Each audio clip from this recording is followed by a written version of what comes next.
Hi කොහොමද journey විත් නිෂු channel එකට ඔගොල්ලෝ හැමෝම ආදරයෙන් පිළිගන්නවා.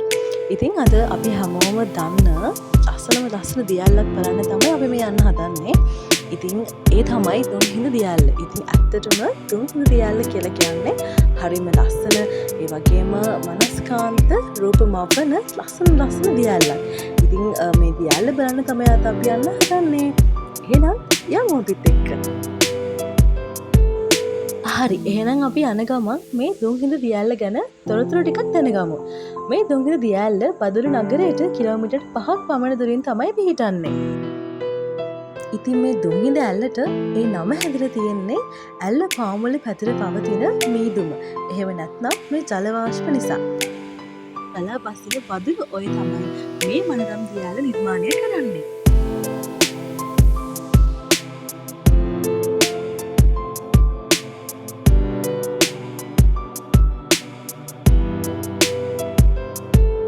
බදුල්ලේ නම් තමයි දුම්හිඳ ඇල්ලට යන්නේ. ඉතින් අපි තාම ඉන්නේ බදුල්ලේ.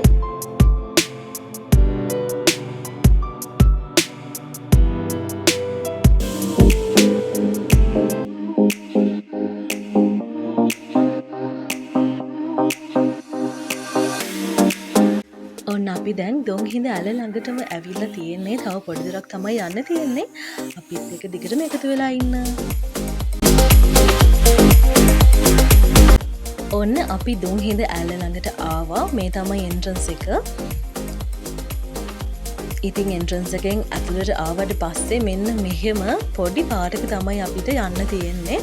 ඉතින් දිය ඇල්ල ළඟට යන්න අපිට කිලෝමීටර් 1ක් විතර මේ විදිහට පයින් යන්න වෙනවා. ඉතින් ඇත්තටම ඒකත් හරි ලස්සනයි. මේ විදිහට ගොඩක් කඩවල් තියෙනවා. ඉතින් මේක මැදින් අපිට යන්න පුළුවන්. ඒක හරිම ලස්සන අත්දැකීමක්.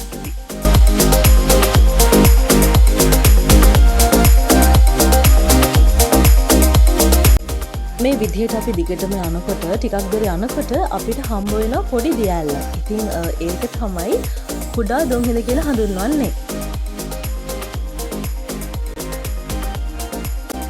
හරි ඉතින් මේ ඔයාලට පේන්නේ දුම්හිඳ දියැල්ල.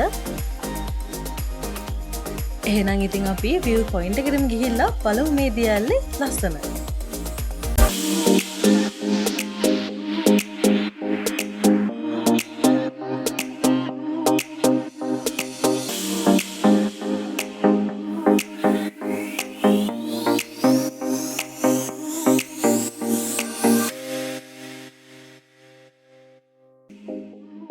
ඉතින් බලන්නකෝ ලස්සනයි නේද? බලන් ඉන්න ආස හිතෙනවා. ඉතින් ඔයගොල්ලොත් ආට පුළුවන් වෙලාවක මේ දුම්හිඳ ඇල්ල බලන්න යන්න. ඉතින් ඒක ඇත්තටම හරිම ලස්සනයි.